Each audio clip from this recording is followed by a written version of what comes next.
تو آپ یہ نہیں سمجھتے کہ جو آج نوجوان نسل، آپ یونیورسٹیز میں جاتے ہیں، دیکھتے ہیں لوگ آپ کے پاس آتے ہیں، بہت ساری یوتھ آپ کو سنتی ہے، پسند کرتی ہے، کیا آپ نہیں دیکھتے کہ آج پاکستان کی بہت ساری یوتھ الحاد کی طرف چلی گئی ہے؟ کیا اس میں وجہ ہمارے یہ ان لوگوں کے رویے ہیں، یا ہم انہیں صحیح ایجوکیٹ نہیں کر پائے؟ کیا ہم انہیں جو ان کی جو نیڈ تھی وہ پوری نہیں کر پائے؟ الحاد کی وجہ کیا بنی؟ جی دونوں چیزیں.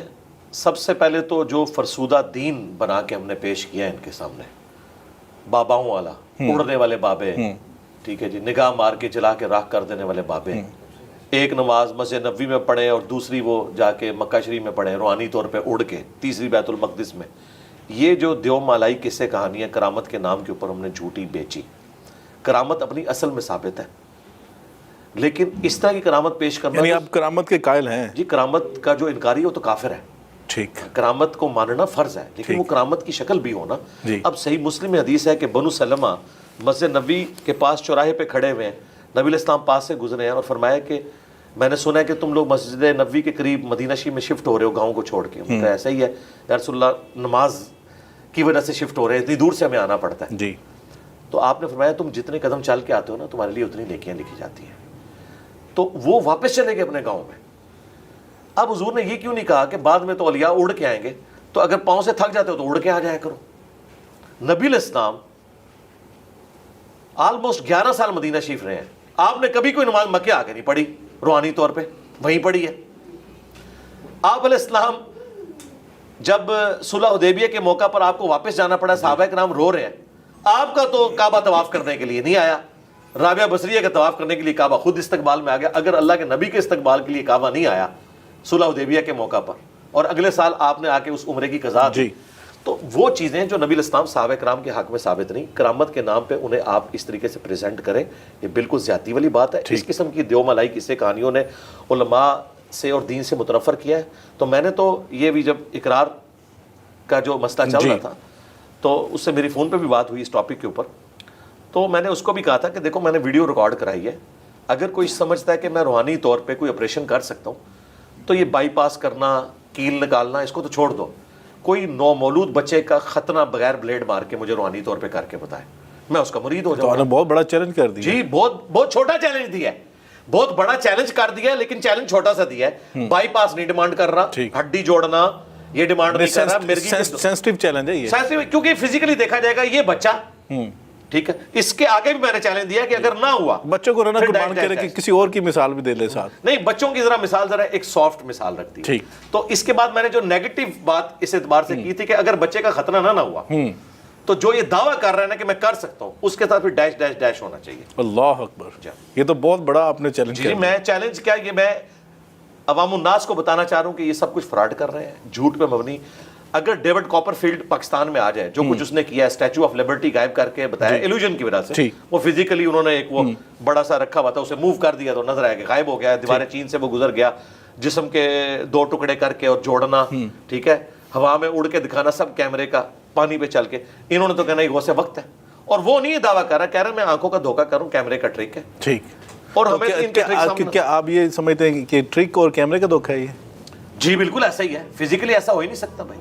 ٹھیک، کیسے ہو سکتا ہے؟ بالکل ٹھیک ہے، بالکل پاسبل. ٹھیک ہے. ایک دو مسئلہ یہ ہو گیا کہ نوجوان نسل اس وجہ سے دور ہو رہی ہے، یعنی دین کی غلط پکچر، ٹھیک ہے، جو پرسیپشن غلط بتائی جا رہی ہے. دوسرا یہ بتائیے کہ جو ابھی ہمارے حالیہ انتخابات پاکستان میں ہوئے، دینی جماعتیں جو الیکشن کا حصہ بنتی ہیں، ان کا جو حال ہوا آپ نے دیکھا، پوری قوم نے دیکھا کہ کہیں سے ہمیں 400 ووٹ ملے ہیں، کہیں سے 300 ووٹ ملے ہیں، کہیں سے 200 ووٹ ملا ہے، کہیں سے ضمانت ضبط ہو گئی ہے. تو کیا نوجوان نسل دینی جماعتوں پہ اعتبار ختم ہو گیا، یہ ہمارے دینی جماعتوں کا بیانیہ ٹھیک نہیں رہا؟ دیکھیں بعض جماعتوں کو جو یہ 300 ووٹ ملے، میں تو بہت خوش ہوں اندر سے. اس کی کیا شکر ہے. اس کی وجہ یہ ہے کہ وہ فرقے کی جماعتیں ہیں. یہ اگر جماعتیں حکومت میں آئیں، یہ حکومت میں نہ ہو تو روڈز بلاک کر دیتی. نہیں تو سیاسی جماعتوں میں تو فرقے کے لوگ موجود ہیں. نہیں وہ موجود ہے، لیکن ان کا ڈنگ نکلا ہوا ہے. وہ جو فرقے کے لوگ ہیں، آپ دیکھیں پی ٹی آئی میں آپ کو اہل حدیث بھی نظر آئیں گے، دیوبند بھی نظر آئیں گے، بریلوی بھی نظر آئیں گے. نون لیگ کے اندر آپ کو اہل حدیث بھی نظر آئیں گے، آپ کو دیوبند بھی نظر آئیں گے. وہ نماز پڑھ لیتے ہیں ایک دوسرے کے پیچھے، وہ پڑھتے ہیں ایک دوسرے کے پیچھے. اچھا، کوئی ایسا مسئلہ نہیں، وہ سارے کام کرتے ہیں. ٹھیک. اچھا، لیکن جو مذہبی جماعتیں، اور ان میں جماعت اسلامی کا ذکر نہیں کر رہا. اچھا، اس کی وجہ ہے کہ وہ ایک فرقے کی جماعت نہیں ہے. وہ سب کے ساتھ ٹالرنس والا معاملہ رکھتے ہیں. ان کی مساجد میں اگر آپ اونچی آمین کہتے ہیں، اگرچہ ان کا امام حنفی ہوتا ہے، وہ آپ کو مارتے پیٹتے نہیں، رفع الیدین کہنے کے اوپر ڈانٹتے نہیں ہیں۔ میں فرقہ وارانہ جو جماعتیں ہیں، نام لیے بغیر، کیونکہ آپ کے چینل کی پالیسی ہے، اگر میں اپنی والی سیٹ پہ ہوتا تو نام لے دیتا، آپ کے چینل کی وجہ سے میں کہہ رہا ہوں۔ اللہ نہ کرے کہ ان کی حکومت آئے، یہ وہ لوگ ہیں کہ جن لوگوں نے حکومت میں نہ ہوتے ہوئے عوام الناس کے ساتھ جو حشر نشر کیا ہے، حتیٰ کہ اسٹیبلشمنٹ بھی ان کے سامنے بعض اوقات گھٹنے ٹیک کی، اگر ان کو حکومت مل گئی، یہ تو دوسرے فرقوں والوں کو زندہ رہنے کا حق بھی نہیں دیں گے، یہ تو چھوڑیں گے ہی نہیں ان کا کچھ۔ اللہ نہ کرے کہ کسی فرقہ وارانہ جماعت جو کسی فرقے کی یعنی پھر آپ مذہبی جماعتوں کے بجائے لبرل حکومتوں کے قائل ہیں کہ وہ لبرل کہہ لیں، سیکولر کہہ لیں، کوئی بھی اس کے لیے ورڈ استعمال کر لیں، بے شک مذہبی جماعت ہو، لیکن وہ ایسی جماعت ہو جو اپنے فرقے کا نظام نافذ نہ کرے، اسلام کو نافذ کرے، بالکل کرے، لیکن اس اسلام کو جو قرآن و سنت میں لکھا ہوا ہے اور اس کے اوپر کنسنسس ہے۔ مثلا جو مرد و عورت کا اختلاط والا معاملہ یونیورسٹیز میں الگ یونیورسٹیز بنائی جائے، ٹھیک ہے، کوئی ان کی وہ کمبائنڈ اسٹڈی والا معاملہ نہ ہو، یہ کریں، سود کو ختم کریں، بے حیائی جو اعلانیہ ہے اس کو ختم کریں۔ لیکن یہ کہنا کہ اب ربیع الاول کا مہینہ آیا اور اگر بریلویوں کی کسی جماعت کی حکومت آ گئی ہے تو وہ لازم کریں کہ آپ نے ربیع الاول کے جلوسوں میں نکلنا ہے، ٹھیک بھائی، یہ آپ جس کو دین سمجھ رہے ہیں وہ ہے، یہ آپ کی ایکٹیویٹیز ہیں، یہ بنیادی دین نہیں ہے۔ یا شیعہ کی حکومت آ جائے اور وہ یہ پابند کر دیں کہ 10 محرم کے جلوس میں جو اسکول ٹیچر شامل نہ ہوا اس کی تنخواہ کاٹ لی جائے گی، تو یہ تو ظلم ہو جائے گا۔ یہ پھر آپ ایک فرقے کی حکومت کو نافذ کر رہے ہیں۔ اور ابھی تو میں وہ باتیں نہیں کر رہا ہوں کہ جو لوگ ایک دوسرے کو گستاخ کہہ کے تو کہتے ہیں کہ ان کے سر تن سے جدا، وہ تو بھائی تمام اہل حدیث کو ایز اے مکتبہ فکر بریلوی گستاخ رسول سمجھتے ہیں، اور تمام بریلویوں کو ایز اے مکتبہ فکر اہل حدیث جو ہے مشرک سمجھتے ہیں۔ تو اگر کسی فرقے کی حکومت آئی تو یہ ایک دوسرے کو نہیں چھوڑیں گے۔ اللہ اکبر۔ تو پھر راہ نجات کیا ہے؟ حل کدھر ہے؟